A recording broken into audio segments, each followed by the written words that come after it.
Bismillahirrahmanirrahim. Assalamualaikum warahmatullahi wabarakatuh. Alhamdulillahirabbil alamin. Wassalatu wassalamu ala asyrafil anbiya'i wal mursalin wa ala alihi wa sahbihi ajma'in. Amma ba'd. Alhamdulillah, puji dan syukur kita panjatkan kehadirat Allah Subhanahu wa taala karena pada malam hari ini kita masih diberikan nikmat iman dan Islam, masih diberikan nikmat kesehatan sehingga kita dapat berjumpa kembali di channel kesayangan kita, channel dakwah Mustanir Media. Salawat dan salam kita haturkan kepada junjungan kita, teladan kita Nabiullah Muhammad sallallahu alaihi wasallam, karena dengan perjuangan beliaulah kita dapat mengenal Islam dan dapat menjadikan Islam sebagai pedoman hidup kita.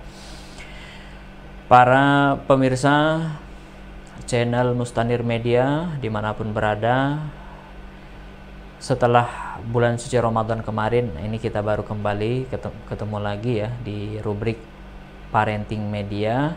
Kita sempat libur beberapa pekan dan alhamdulillah pada kesempatan kali ini kita bisa bertemu. Dan karena ini masih dalam bulan Syawal, tidak ada salahnya ya kalau kita masih mengucapkan selamat ya. Kemudian taqabbalallahu minna wa minkum. Mohon maaf lahir dan batin. Semoga puasa kita diterima oleh Allah Subhanahu wa ta'ala. Pemirsa dimanapun berada yang menyaksikan dan mendengarkan tayangan ini, pada kali ini kita berkesempatan untuk sama-sama sharing membahas tema, yakni memilih sekolah terbaik buat anak.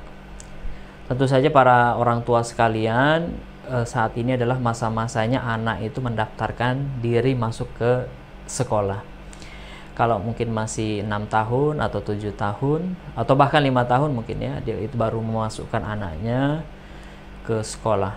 Adapun yang lulus SD ke SMP, yang ke dari SMP lulus masuk SMA, dan dari SMA atau SMK atau madrasah aliyah, nah ini sudah masa-masanya memasukkan anak atau mendaftarkan anak ke perguruan tinggi. Nah, disinilah kami menjadi tambahan wawasan, ketimbangan nanti bagaimana memasukkan anak-anak kita ke sekolah yang terbaik tentunya. Tentu saja kita sebagai orang tua, ayah bunda, bapak ibu sekalian, tentu saja kita sebagai orang tua ingin anak kita itu mendapatkan sekolah yang terbaik. Ingin anak kita nanti mendapatkan pendidikan yang terbaik, yang nantinya akan menjadikan anak kita menjadi orang-orang yang terbaik ya, baik akhlaknya, kepribadiannya maupun nanti pengetahuannya. Nah, bagaimana pembahasannya? Bagaimana kriteria pendidikan yang nantinya dapat menjadikan anak kita, dalam hadis riwayat Muslim, Abdullah bin Mas'ud pada saat itu kan bahwa suatu hari Rasulullah Shallallahu Alaihi Wasallam bertanya kepada para sahabat, wahai para sahabat, kata Rasulullah, apakah kalian tahu siapa orang tua yang mandul? Rasulullah bertanya seperti itu. Kemudian kami menjawab ya, kata Abdullah bin Mas'ud, orang tua yang mandul itu adalah orang tua yang tidak punya anak. Lantas apa kata Rasulullah Shallallahu Alaihi Wasallam? Wahai sahabat, bukan demikian. Akan tetapi orang tua yang mandul itu adalah orang tua yang tidak bisa memberikan apa-apa kepada anaknya. Nah, ini disebutkan dalam hadis riwayat Muslim. Kemudian pemberian yang dimaksud itu apa? Ya, kalau kita melihat di hadis yang lain, ternyata apa? Pemberian utama dari orang tua kepada anaknya itu adalah apa? Pendidikan atau adab yang baik. Nah, ini pemberian orang tua kepada anak. Ya, kalau tidak mau dikatakan mandul oleh Rasulullah, maka apa? Berikan pendidikan yang terbaik, berikan pendidikan adab yang terbaik untuk anak kita. Nah, ini disebutkan di dalam hadis riwayat Al-Hakim. Berangkat dari hadis ini, kita ada tambahan pemikiran bahwa ternyata ya, sekali lagi memperkuat juga bahwa kita ini ada tugas tanggung jawab kita sebagai orang tua, yakni apa? Memberikan pendidikan kepada anak kita. Nah, pendidikan pertama bagi anak tentu saja adalah di mana? Di rumah, ya. Tentu saja di rumah. Madrasatul ula. Pendidikan yang pertama yaitu di rumah. Kemudian pendidikan berikutnya adalah di mana? Ya di sekolah. Ya, di sekolah, ya. Akan tetapi juga pendidikan utama itu juga apa? Orang tuanya, ya. Jadi nanti jangan sampai kita itu, Bapak Ibu sekalian, kita hanya berharap di sekolah saja. Setelah anak itu dilepas di sekolah, alhamdulillah saya sebagai orang tua aman sudah, tidak ada tanggung jawab, lepas tanggung jawab. Bukan seperti itu. Karena pendidikan utama itu adalah orang tua, maka ketika anak disekolahkan di sekolah, disekolahkan ya. Nah, tetap orang tua kita sebagai orang tua ya punya tanggung jawab untuk mendidik mereka ya di rumah ya. Pada saat kita di sekolah bagaimana? Kita mengontrol, memilihkan sekolah yang baik. Kemudian kita kontrol bagaimana perkembangan anak. Wah, ini terjadi perkembangan anak saya ini yang kemarin tidak tahu ini, tidak hafal ini, tidak, perbuatannya tidak seperti ini, akan tetapi ketika masuk ke dalam sekolah itu ternyata apa? Sudah hafal ini, sudah mengetahui ini, sudah memahami ini, sudah berbuat seperti ini dan seterusnya. Nah, ini kita kontrol di rumah ya. Sesekali juga kita komunikasi dengan gurunya ya. Tentu saja juga di sekolah ada wadah untuk berkomunikasi dengan orang tua bagaimana perkembangan anak. Nah, ini yang mesti kita lakukan. Tugas kita mendidik di rumah dan juga apa-apa yang di sekolah juga kita kontrol. Apalagi sekarang kan zamannya belajar online ya. Dengan belajar online itu kita mestinya di rumah bisa mengontrol dengan lebih banyak lagi ya ketimbang dia nanti belajar di sekolah. Allahu a'lam sampai kapan kita akan belajar online ini, kita lihat saja nanti ke depannya. Apakah nanti pas ajaran baru atau nanti pertengahannya atau seperti apa, wallahu a'lam. Nanti kita lihat. Tergantung nanti perkembangan Covid ini juga ya. Mudah-mudahan segera berlalu ini Covid ya. Ya, seperti itu. Bapak Ibu yang dirahmati Allah Subhanahu wa taala, memilih sekolah terbaik buat anak. Nah ini kita berbicara dalam skala yang lebih umum dulu. Pentingnya sistem. Ya, kalau kita di masjid, pertanyaannya, beranikah kita buang ludah di masjid? Rasa-rasanya ketika kita masuk di dalam masjid itu akan merasa sangat tidak nyaman, merasa tidak enak, bahkan mungkin merasa berdosa kalau kita itu meludah di dalam masjid. Kenapa seperti itu? Karena di dalam masjid ini, di dalam benak kita, bahasa saya itu sudah tersistem bahwa apa? Di masjid ini tidak boleh meludah, ya. Tidak boleh buang ludah. Kenapa? Dari diri kita juga merasa nggak enak. Kalau kita dilihat orang juga pasti orang barangkali memarahi kita. Wah, ini kenapa ini meludah di dalam masjid? Dan kita sudah mengetahui itu. Ya. Akan tetapi kalau kita keluar masjid, bebas saja kita buang ludah. Akan tetapi ketika kita masuk ke dalam masjid, kita akan tidak nyaman untuk buang ludah. Kenapa? Karena kalau sudah di dalam masjid itu tersistem dalam diri kita, sudah tersistem aturannya untuk apa? Membuat orang tidak nyaman untuk buang ludah di dalam situ. Ya, belum lagi ada tehelnya, keramik dan seterusnya. Itu membuat kita tambah tidak nyaman. Nah, inilah kalau kita ibaratkan seperti itu, pentingnya sistem dalam kehidupan itu seperti itu. Kalau tadi membuat tidak nyaman untuk buang ludah, ini membuat kita apa? Tidak nyaman untuk misalnya ya, tidak taat sama aturan Allah. Ya, itu ada tidak sistem yang membuat orang tidak nyaman untuk tidak taat sama Allah? Tentu saja ada. Nanti kita akan jelaskan. Kemudian misalnya juga itu kan tadi di masjid tuh. Sekarang pentingnya sistem kalau misalnya di mall misalnya. Bedakan antara mall dengan pasar tradisional ya. Kalau pasar tradisional, apalagi mohon maaf, kalau mungkin pasar tradisionalnya itu sedikit agak jorok misalnya, kita akan leluasa buang ludah di sana. Akan tetapi ketika kita berada di mall, ya setidak baik apapun mall itu manajemennya, itu rasa-rasanya kita tidak enak, rasanya kita buang ludah di situ. Nah ini sekali lagi karena di mall itu sudah tersistem seperti itu, sementara kalau di pasar tradisional, apalagi yang agak jorok tadi, membuat kita tidak nyaman untuk membuang ludah. Nah inilah pentingnya sebuah sistem. Sistem yang ada di mall membuat orang tidak nyaman membuang ludah. Seperti itu. Nah ini juga dalam kehidupan, dalam termasuk nanti dalam pendidikan, ada tidak sistem nanti yang membuat orang itu menjadi baik, ya. Sistem yang membuat orang tidak nyaman melakukan kemaksiatan. Sistem yang membuat orang akan berpikir ratusan kali untuk berbuat tidak baik. Itu ada, apakah ada sistemnya?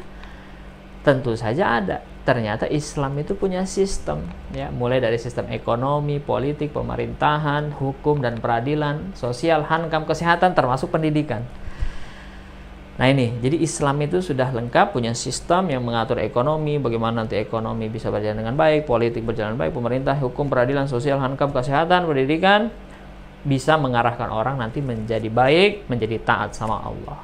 Ya, kalau bahasa ulamanya, Islam ini masuk ke fikrah, ya, dia kumpulan-kumpulan pemikiran, ada konsep-konsepnya, kemudian ada torikohnya, ya, bagaimana menerapkan Islam ini ada, ya, bagaimana caranya, bagaimana nanti menyangsi orang kalau orang ini melanggar dan seterusnya. Nah ini ada. Nah ini nanti akan mengontrol orang, membuat orang untuk apa? Semakin taat, menjadi taat kepada Allah Subhanahu wa Ta'ala. Islam itu ada sistemnya, punya sistemnya.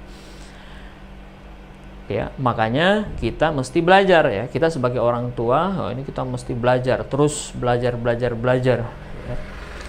Jangan juga terlalu terpengaruh sama pepatah, ya.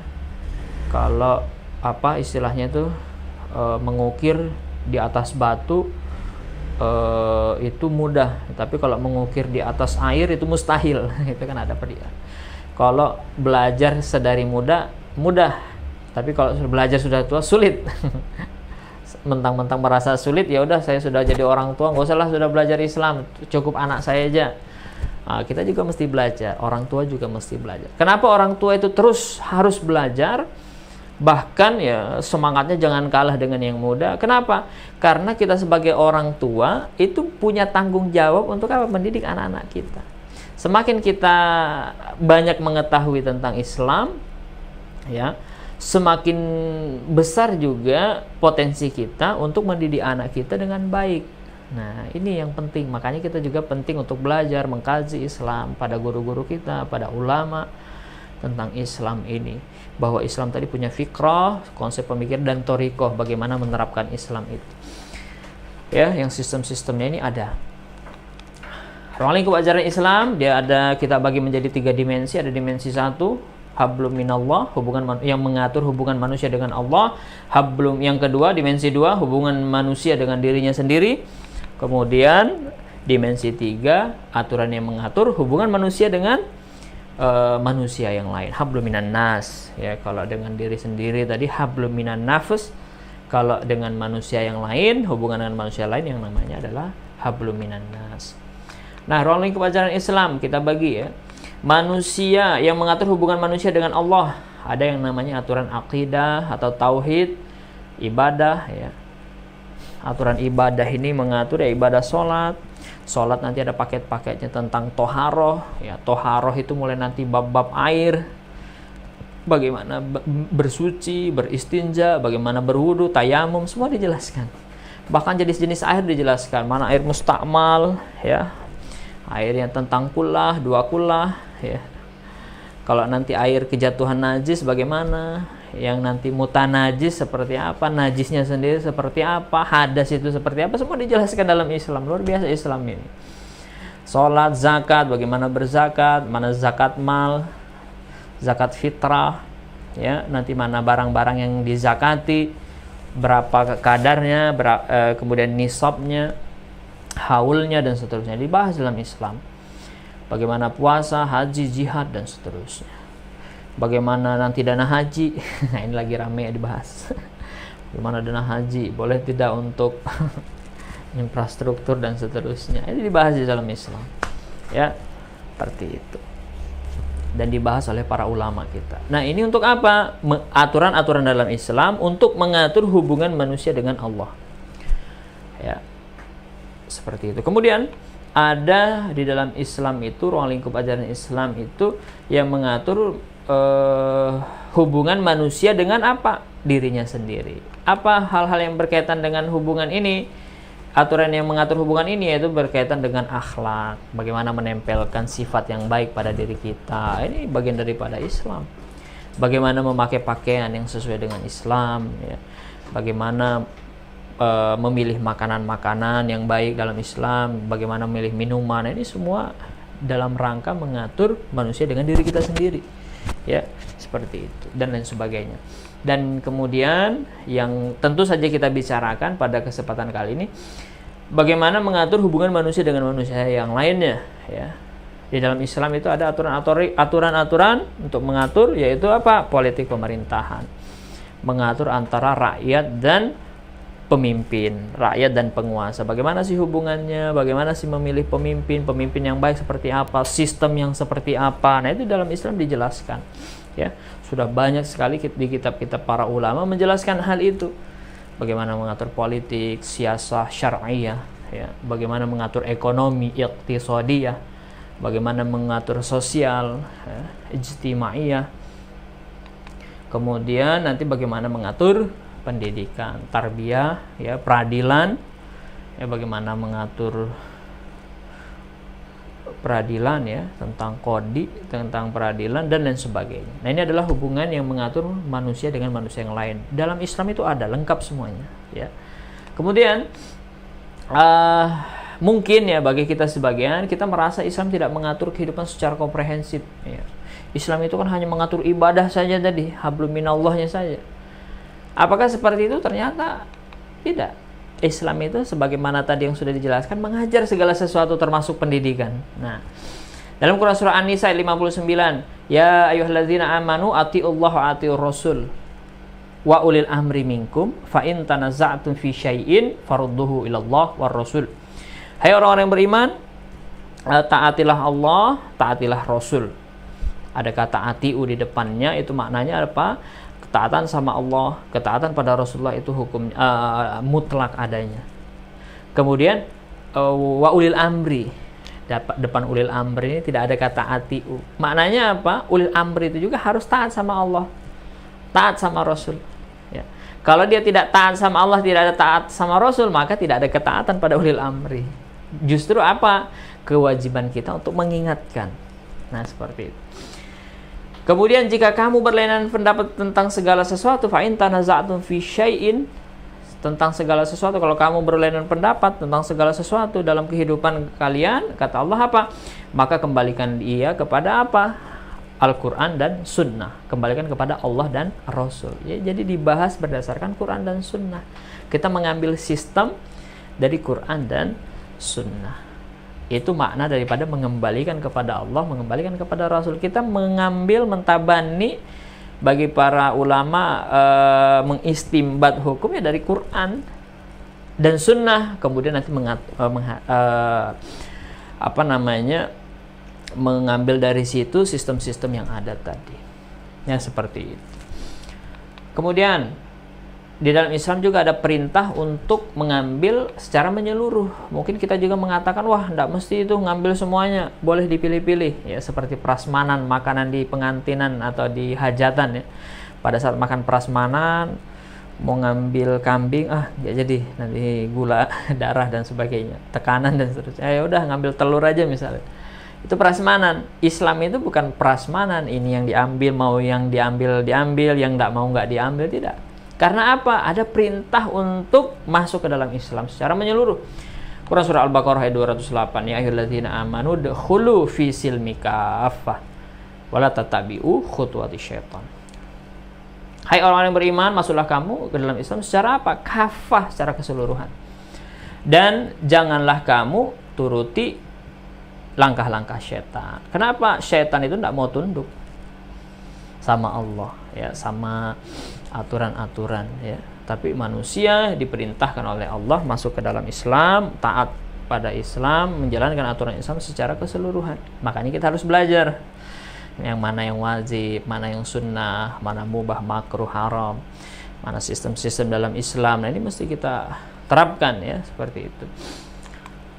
Nah, mengenai pendidikan, nah ini sebelum kita bagaimana memilih nanti sekolah untuk anak, nah ini kita pahami dulu bagaimana sistem pendidikan itu berjalan. Sistem pendidikan, yang dimaksud sistem pendidikan itu adalah apa? Berkaitan dengan dua hal. Yang pertama, paradigma atau konsepnya. Dan sistem pendidikan, bagaimana konsepnya, yang dibahas adalah apa? Tujuan pendidikan, kebijakan negara dalam hal pendidikan, kebijakan-kebijakan apa aja yang diambil. Misalnya kalau dulu yang pertama tujuan pendidikan ya, bagaimana pendidikan ke depan, arahnya nanti seperti apa,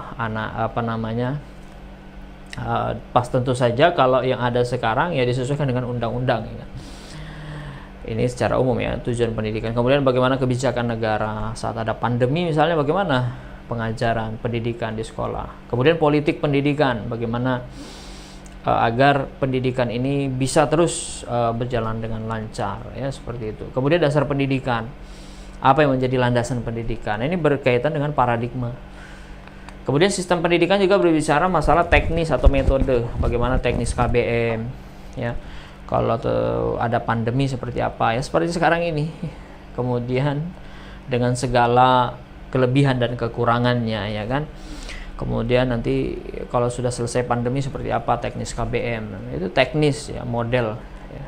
Nanti kalau kita belajar lebih jauh lagi nanti bagaimana pembelajaran, nanti ada metode, ada model, ada media pembelajaran, kemudian ada sumber belajar dan seterusnya ya. Kemudian ada kurikulum ya, berkaitan dengan pelajaran apa saja, bagaimana evaluasinya yang diajarkan di sekolah itu. Nah, ini bagian daripada kurikulum. Manajemen, bagaimana manajemen sekolah itu ya kan, manajemen gurunya ya. Kemudian bagaimana pengaturan siswa, kalau ada siswa yang bermasalah seperti apa, nanti penanganannya seperti apa. Nah, di sini nanti. Kemudian ada fasilitas apa saja yang ada di sekolah itu ya, mulai dari ruang kelas ya, alat-alat pembelajaran yang ada di dalam ya, infrastruktur, kemudian saprasnya seperti apa. Ini berkaitan dengan fasilitas. Kemudian kualitas guru ya, karena orang yang terdepan dalam pendidikan itu siapa? Guru. Ya, makanya kita melihat kalau kadang ya sekolahnya biasa-biasa aja tapi gurunya bagus, akhirnya apa? Siswanya berkembang dengan baik. Tetapi juga sebaliknya, ada sekolahnya bagus, ya mewah, akan tetapi ketika gurunya misalnya kurang baik kualitasnya, ya siswanya begitu-gitu saja. Ya.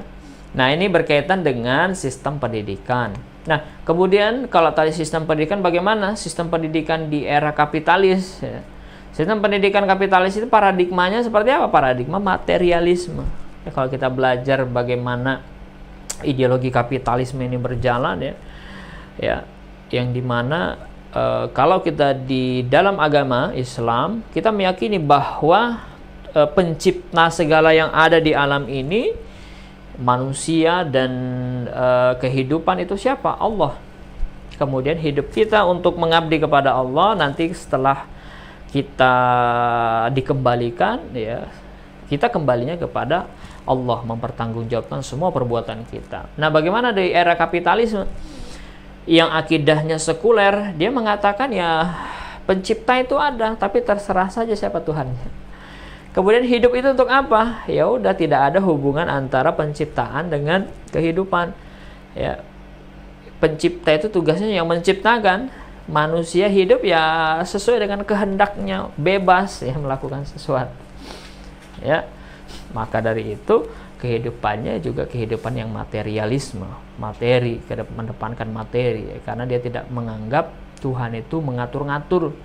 Tuhan itu toh kalau dianggap Tuhan itu mengatur, hanya mengatur pada masalah ibadah saja. Dalam sistem kehidupan tadi yang habluminan nasnya tadi, wah nggak diatur.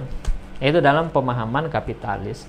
Akhirnya apa? Dalam sistem pendidikannya juga melahirkan sistem pendidikan yang materialisme.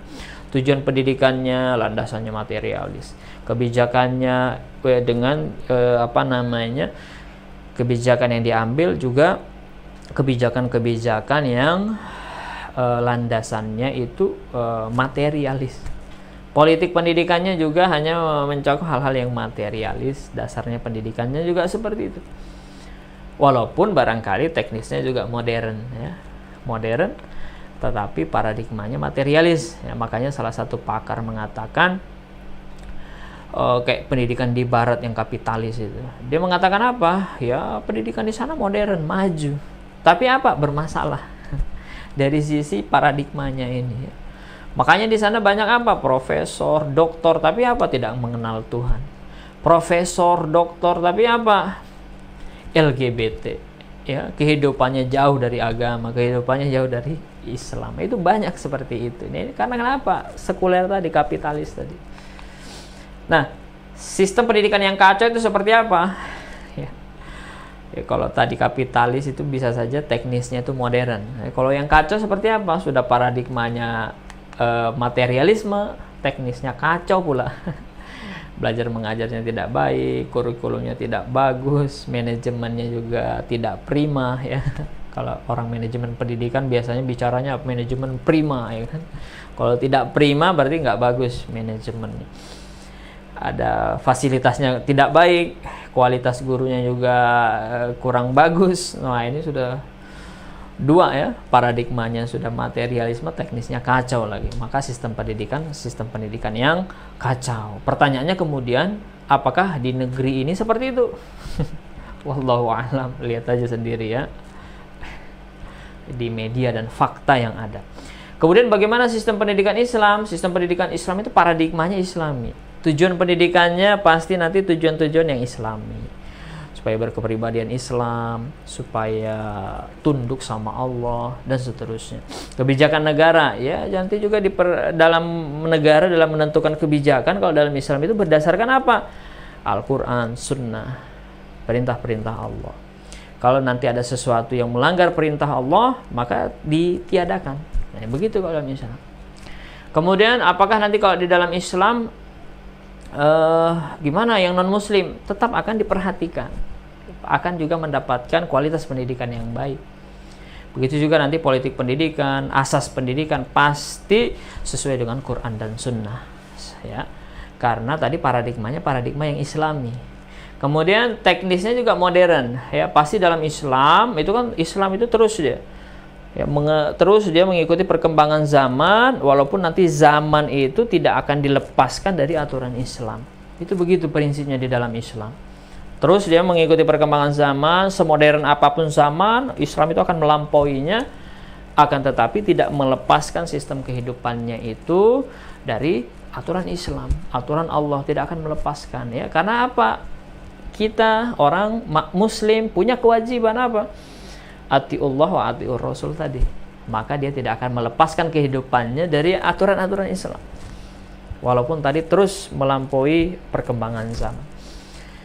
Teknis KBM-nya, ya, kalau sekarang misalnya online, bagaimana nanti dalam Islam bagaimana, ya, bisa saja nanti online-nya lebih canggih lagi, ya kan, online virtual, ya, pakai nanti mungkin dari rumah muncul gurunya di rumah pakai hologram gitu kan, bisa jadi, ya.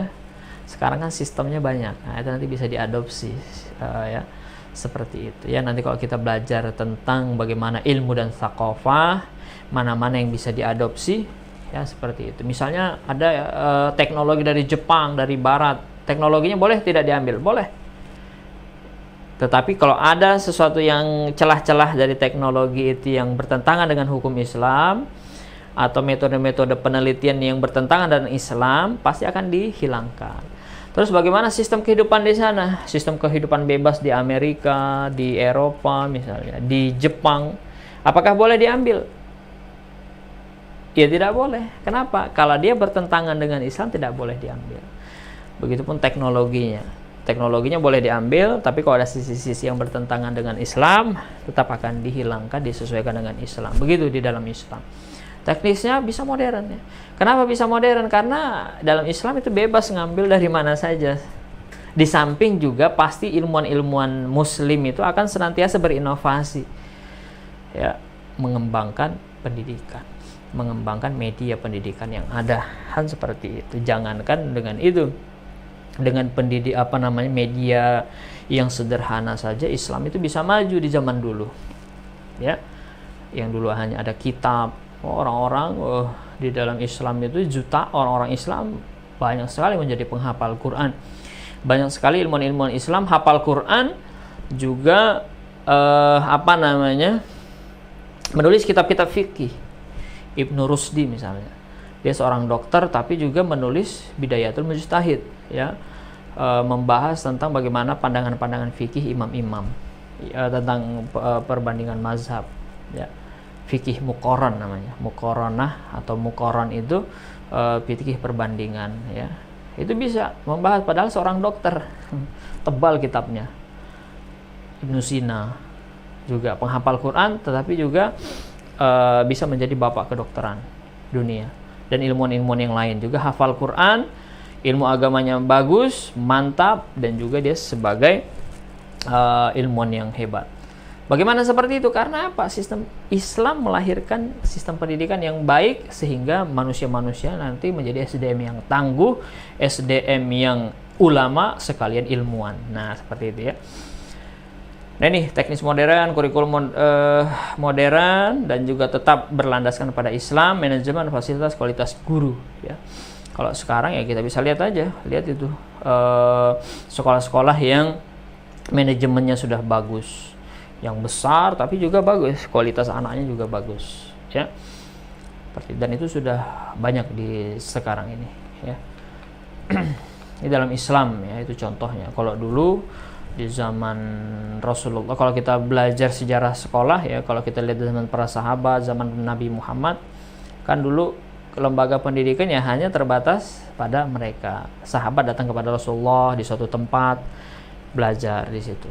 Kemudian nanti para sahabat, di bawah sahabat ada tabi'in. Nah, tabi'in nanti belajar sama sahabat di rumahnya. Kemudian tabi'in, begitu seterusnya. Kemudian di zaman khalifah pelanjut para sahabat, nah itu sudah mulai dipikirkan bagaimana ada lembaga pendidikan semacam sekolah, ya, yang besar-besar. Di sana banyak orang dengan sistem yang baik. Kemudian di situ nanti bisa anak-anak belajar. Nah, itu seperti itu. Mereka meyakini bahwa pendidikan ini harus terus ditingkatkan, harus dibuat sedemikian rupa sehingga nanti bisa menjadikan anak-anak berkualitas, ya, SDM yang berkualitas dan taat pada Allah, ulama, dan menguasai ilmu-ilmu dunia. Nah, mereka juga di zaman para sahabat, para khalifah selanjutnya itu sangat meyakini, sangat paham sekali akan asas pendidikan ini. Talabu ilmi faridatun ala kulli muslim. Menuntut ilmu adalah wajib bagi setiap muslim. Hadis riwayat Baihaqi. Nah, jadi pandangan Islam dalam hal pendidikan ini apa? Pendidikan ini adalah hak asasi, ya, hak yang mendasar. Karena kenapa? Rasulullah sudah mengatakan thalabul ilmi faridatun ala kulli muslimin. Ya, bagaimana penerapannya dalam kehidupan zaman Rasulullah diperhatikan, ya. Rasulullah telah menjadikan pengganti tawanan tebusan perang dengan mengajarkan baca tulis kepada 10 anak di Madinah. Ya, ketika Rasul sudah mendirikan negara di Madinah, Rasul membentuk angkatan perang pada saat itu, Amirul Jihad, kemudian lakukan jihad, ya, wilayah yang sudah ditaklukkan, tentu saja militernya tunduk kan sama Islam. Nah, ini sebagai tebusan perang, itu nanti bisa dibaca di Sirah Nabawiyah. Ya, Rasul meminta tawanan ini untuk mengajarkan 10 anak di Madinah. Nah, ini kan sudah bisa pasti nanti butuh tempat tuh untuk mengajarkan. Nah, ini sudah bisa dikatakan lembaga pendidikan. Kemudian Umar menggaji guru di Madinah dengan 15 dinar per bulan. 15 dinar, 1 dinar itu 4,25 gram emas. Kalau sekarang anggaplah, berarti kalau 1 dinar, kalau 1 gram 1 juta, berarti 1 dinar, anggaplah 1 dinar itu 4 juta lah, atau 4 juta setengah. Anggaplah 4 juta supaya enak dihitung. 4 juta kali 15, 60 juta lebih. Kan tadi 4,25 gram emas itu 1 dinar. Bayangkan ya kalau sekarang 60 juta guru-guru, wah bagaimana? senangnya. Kemudian ada yang nyinyir berkata, oh bagaimana bisa enggak 60 juta? Bisa enggak itu? Bisa, sangat bisa. Karena dalam Islam itu ada sistemnya. Ya, ada sistem wakaf, bagaimana berwakaf, kemudian nanti bagaimana SDM-nya. Sumber daya alam. Sumber daya alam dikelola negara, kemudian nanti hasilnya untuk rakyat. Kemudian di samping itu juga orang-orang terdorong untuk wakaf. Ya, kita lihat di Al-Azhar Mesir misalnya. Al-Azhar Mesir itu coba lihat kondisi negaranya. Seperti itu. Terjadi pergolakan ya.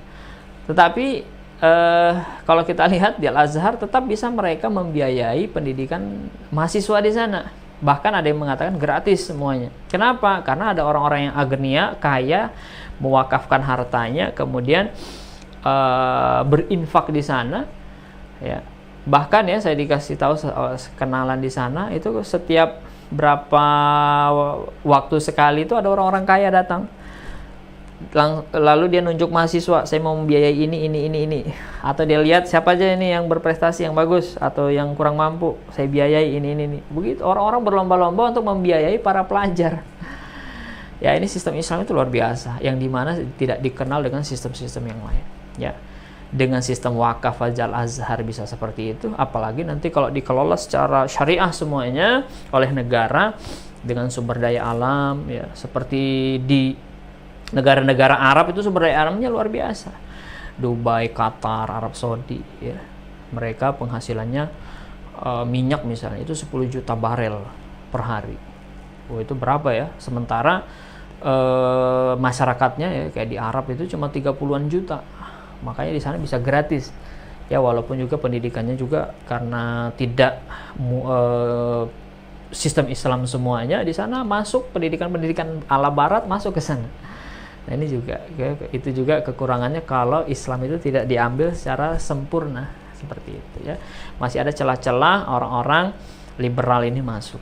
Akan tetapi kalau di dalam Islam semua pintu-pintu itu akan ditutup, pintu-pintu yang kemaksiatan, pemahaman yang bertentangan dengan Islam akan ditutup, sumber daya alam akan dikelola dengan syariah, ya. Sistem-sistem wakaf ini akan berjalan. Wah ini kalau seperti ini maju sekali itu pendidikan ya. Karena pendidikan ini memang mahal. Tapi pertanyaannya adalah siapa yang akan membiayai pendidikan yang mahal itu? Apakah dari tangan-tangan masyarakat? Ya. Kalau cuma dari masyarakat, ya udah nanti kita bisa mahal jatuhnya. Kayak di Eropa misalnya. Eropa itu banyak pendidikan yang gratis. Akan tetapi apa? Bagaimana mereka membiayai pendidikan? Dari pajak. Pajak diambil setinggi-tingginya, ya. Kemudian nanti untuk dibiayai untuk membiayai pendidikan, kesehatan dan sebagainya dari pajak. Seperti itu. Tetapi di dalam Islam berjalan semua, dari negaranya jalan, ya, mengatur sumber daya alam tadi, ya. Kemudian masyarakatnya juga yang kaya akan tergerak. Kalau di Indonesia memungkinkan tidak? Sangat memungkinkan. Di Indonesia itu punya jutaan orang super kaya. Orang super kaya ini dia punya harta itu sekitar berapa? 400 miliar. Kalau 400 miliar berarti dia super kaya. Sementara di Indonesia itu yang super kayanya jutaan. Jadi sangat memungkinkan ini kita mempunyai sistem pendidikan yang sangat-sangat baik, sehingganya nanti juga kualitas kita sangat baik juga. Sangat ya, memungkinkan ya kalau dikelola dengan sistem pendidikan yang syar'i. Seperti itu. Kemudian para ulama ya, sahabat ya, kemudian khalifah terdahulu itu sangat memahami bahwa al-imamu ra'in wa huwa mas'ulun an ra'iyatih. Seorang imam atau khalifah adalah pemelihara dan pengatur urusan rakyat. Ia akan diminta pertanggungjawaban atas rakyatnya. Ini hadis riwayat Bukhari Muslim. Ya. Kalau pemimpin itu akan diminta pertanggungjawaban semua urusan rakyat, berarti apa? Semua kebutuhan masyarakat termasuk hak asasi tadi yang paling mendasar tadi adalah pendidikan, maka harus apa? Dibenahi, diberikan kepada masyarakat dengan apa? Sebaik-baiknya. Karena kalau tidak akan dimintai pertanggungjawaban oleh Allah Subhanahu wa taala. Pendidikan, kesehatan, ekonomi semua harus baik. Ketika ada masyarakat yang kekurangan, bukan karena faktor-faktor yang memang karena sumber daya alam atau yang lainnya kurang, tapi karena mungkin salah kelola Nah, ini akan dimintai pertanggungjawaban nanti di hadapan Allah Subhanahu wa taala. Kenapa kalian itu kaya, banyak sumber daya alam, banyak orang-orang pintarnya, tapi kenapa rakyatnya itu seperti itu misalnya? Ya, kenapa yang misalnya sudah dapat dana bansos nggak sampai misalnya, malah dikorupsi dan seterusnya. Nah, ini nanti semua akan dimintai pertanggungjawaban di hadapan Allah Subhanahu wa taala. Kenapa kamu tidak menerapkan hukum dari Allah, tidak menerapkan syariat Allah? Nanti akan dimintai pertanggungjawaban oleh Allah. Ini ada hadisnya. Jadi negara dalam mewujudkan hadis yang tadi, mengurus pengurusan rakyat tadi, jadi negara itu kan aktivitasnya ya, salah satu aktivitasnya adalah mengelola ekonomi, mengelola politik. Dengan pengelolaan ekonomi yang baik, maka nanti akan dihasilkan dana-dana atau sumber dana, menjadi sumber dana. Untuk apa? Kalau politik tadi untuk menghasilkan yang namanya kebijakan. Dana dan kebijakan-kebijakan ini untuk apa? Mengelola kesehatan, pendidikan, keamanan, infrastruktur. Ya, jadi ada pos-posnya sudah kalau dalam Islam, dana yang kesehatan mana saja, pendidikan, keamanan, infrastruktur. Boleh enggak dana haji nanti masuk infrastruktur? Dalam Islam itu ada pos-posnya ya, sebagaimana yang dicontohkan oleh Rasulullah dan para sahabat. Kalau Rasulullah tentu saja hadis ya, kalau nanti jatuhnya ke sahabat, itu nanti jatuhnya ijma sahabat. Dan nanti juga ada dalam Islam itu qiyas, dan ada juga Quran, hadis, ijma sahabat, dan qiyas. Nah, itu nanti bisa dengan mengistimbat dari situ, menggunakan itu nanti akan menghasilkan, kita akan mengetahui bagaimana ulama itu mengonsep bagaimana pengelolaan negara. Nah, itu ada semuanya. Kemudian bagaimana, nah ini kita lebih fokus konsep pendidikan dalam Islam. Dalam Islam itu yang dididik kepada anak-anak, yang menjadi landasannya itu adalah akidah. Akidah inilah yang nantinya menjadi landasan pembelajaran apa? Tsaqafah Islam. Tsaqafah Islam itu apa? Ilmu agama Islam, bagaimana pemikiran Islam, ulumul Quran, ulumul hadis, fiqih, usul fiqih, bahasa Arab, ya, dan lain sebagainya. Itu masuk ke tsaqafah Islam. Kemudian bagaimana akidah ini juga mengajar menjadi landasan dalam pembelajaran membentuk saksiyah Islam, kepribadian Islam. Kepribadian Islam sudah kita bahas beberapa minggu yang lalu ketika pas Ramadan rasanya, bagaimana membentuk kepribadian Islam anak. Bagaimana agar anaknya berkepribadian Islam, ya. Kemudian nanti juga menjadi landasan sains dan teknologi. Nah, dalam Islam seperti itu. Dalam Islam itu juga mengatur sains dan teknologi. Bagaimana anak-anak ini nanti diberikan pemahaman sains dan teknologi. Walaupun nanti kalau kita membahas tsaqafah Islam dan syaksiyah ini fardu ain. Adapun nanti yang fardu kifayah sains dan teknologi. Untuk sains dan teknologi nanti bisa dikhususkan. Nah, ini misalnya ini minatnya lebih ke fisika. Ini nanti minatnya ke pertambangan. Nah, seperti itu. Ya, spesialisasi. Tetapi untuk tsaqafah, saksiyah itu harus semuanya, nggak bisa misalnya ini mau pilih sholat aja, nggak usah puasa. Tidak seperti itu. Tapi semua diajarkan tentang sholat, tentang puasa, seluk-beluk fikih dan seterusnya akan diajarkan. Karena nanti ini berkaitan dengan hukum Islam. Ya. Fikih perlu diajarkan, perlu, karena nanti untuk mengetahui yang mana usul, mana furu', bagaimana mengatasi perbedaan di kalangan para ulama. Di antara umat ya, tentang cara sholat yang berbeda misalnya, supaya dia ngerti. Karena kalau nggak ngerti nanti semua jadi bid'ah, nanti dibid'ah-bid'ahkan, dikafir-kafirkan. Karena kenapa tidak belajar ilmu fikih tadi dan usul fikih? Makanya perlu semuanya. Makanya fardu ain, tsaqafah dan saksiyah, karena berkaitan dengan ibadah langsung seperti itu. Metode pendidikan Islam. Jadi pendidikan Islam itu tidak hanya di sekolah, akan tetapi juga di rumah. Pendidikan di sekolah juga di masyarakat. Ya. Kalau di rumahnya baik pendidikannya, di sekolahnya tidak baik, masyarakatnya juga kurang baik, itu juga nanti tidak maksimal itu pendidikan. Di rumah alim, pas keluar teman-temannya pecandu narkoba, pergaulannya tidak baik, itu akan terpengaruh juga itu. Makanya tidak salah kalau ada kita menemukan orang tuanya ustadz, ya, bapaknya ustadz, ibunya ustazah, anaknya beda kelakuannya. Kenapa? Karena lingkungan dia, teman-temannya. Nah, seperti itu. Makanya dalam pendidikan Islam itu juga mengatur di rumah, bagaimana mengatur pendidikan, ya, sebagaimana Rasulullah SAW di rumah itu diajarkan bagaimana mengajarkan anak sholat, ya, bagaimana kapan diajarkan sholat, bagaimana kalau dia tidak mau sholat, itu ada semua diajarkan. Gimana dia kalau tidak taat sama Allah, bagaimana agar dia taat sama Allah, itu di rumah ada step-step. Apalagi di sekolah nanti ditransfer ilmu, transfer pengetahuan, ya, transfer karakter dari guru kepada murid-muridnya. Nah, ini kalau sudah mantap dua ini, mantap. Tinggal masyarakatnya lagi. Bagaimana masyarakat ini terbina dengan baik dengan ketakwaan. Karena takwa itu kan dimanapun berada, bukan hanya di rumah, di masyarakat, di sekolah juga. Jadi seperti itu ya. Jadi di rumah baik, sekolah baik, masyarakat baik. Nah, itu nanti pendidikan Islam itu akan senantiasa mendorong, ya, sebagaimana tadi di masjid orang tidak mau buang ludah, ya juga Islam nanti akan mendorong bagaimana dalam satu negara itu di rumah, di sekolah, di masyarakat itu baik, sehingga menjadi saling mendukung juga, ya. Rumah mendukung di sekolah, sekolah mendukung di masyarakat, masyarakat mendukung di sekolah, dan seterusnya. Dan tentu saja nanti di sini perlu peran negara. Tentu saja kalau mau baik, mau Islami, ya negaranya juga mesti melandaskan diri kepada aturan-aturan Allah.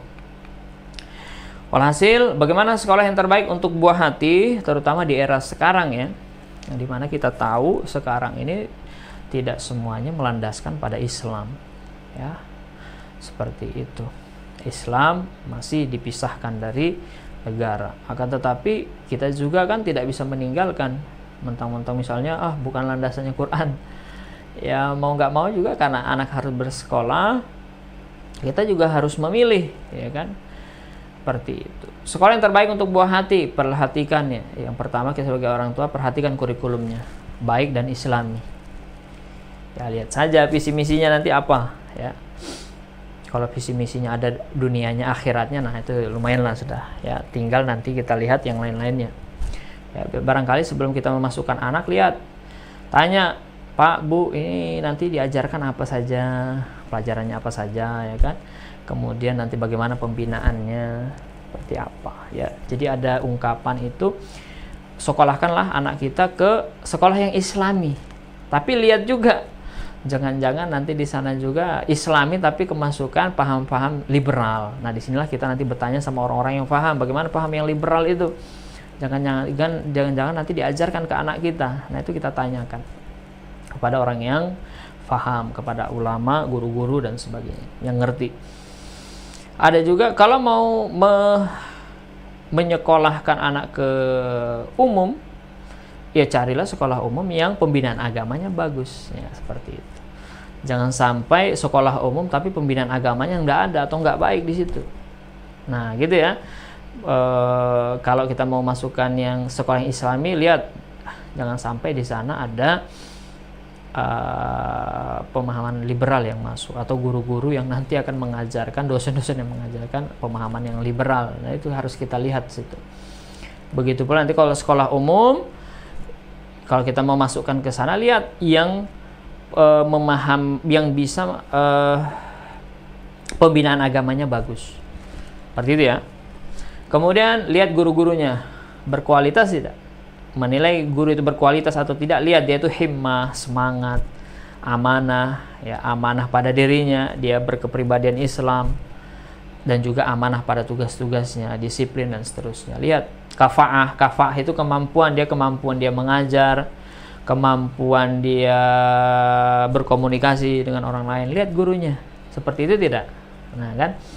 Kemudian lingkungannya baik, lihat anak-anaknya, lihat lingkungannya. Wah, di sekolah ini, di sekitarnya itu misalnya anak-anak kurang baik misalnya, masuk ke situ. Nah, ini kan jadi pertimbangan. Jangan nanti anaknya dari rumah pendiam, pas disekolahkan di situ malah brutal misalnya. Nah, ini kita lihat juga sekolahnya, lingkungannya baik tidak. Nanti bakalan anak-anak kita itu nanti akan berteman dengan orang-orang baik tak di situ. Ya. Kalau nanti kita tahu, di situ nanti kurang baik, pembinaan oleh guru-gurunya baik tidak? Sehingga tadi yang tidak, anak-anak yang nakal-nakal tadi, yang tidak baik tadi nanti bisa menjadi baik, termasuk anak kita. Kalau seperti itu kan jadi pertimbangan juga. Tapi kalau sudah di situ anak-anaknya nanti lingkungannya kurang baik, sementara gurunya sistemnya tidak baik, nah ini juga jadi pertimbangan, ya.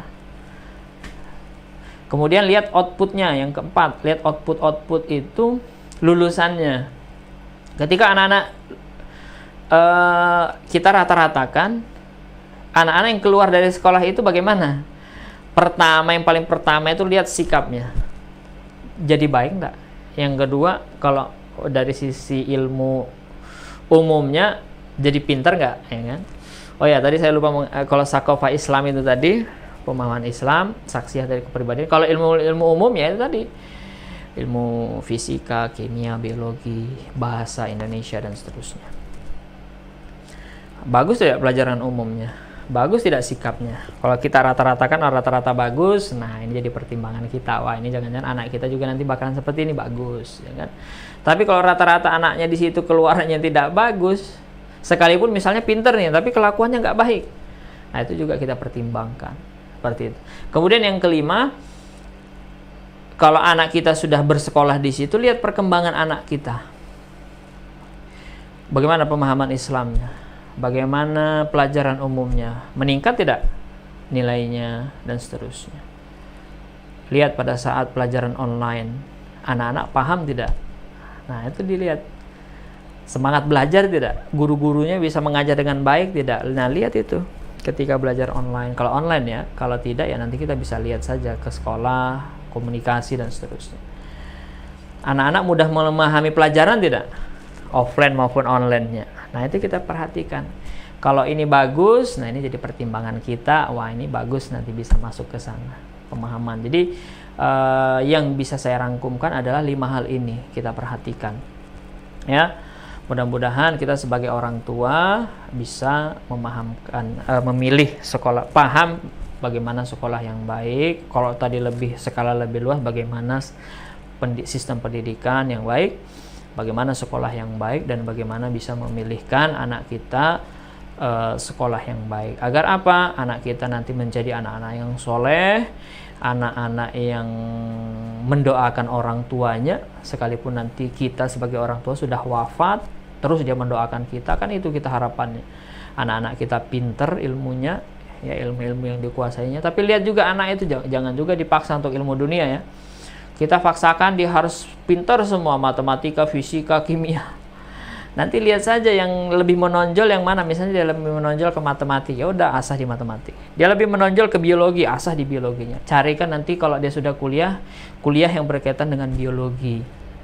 Kalau dia nanti minatnya ke biologi, nilai-nilainya itu bagus di biologi misalnya. Atau nilainya ke fisika, fisikanya yang pintar misalnya.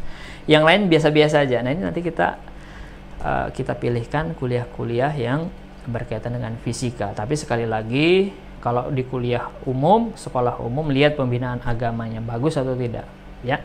Karena yang kita harapkan adalah nanti anak-anak kita menjadi anak yang soleh, anak yang mendoakan kita sekalipun kita sudah meninggal, sudah wafat. Anak-anak agar dia pintar di salah satu bidang keilmuan.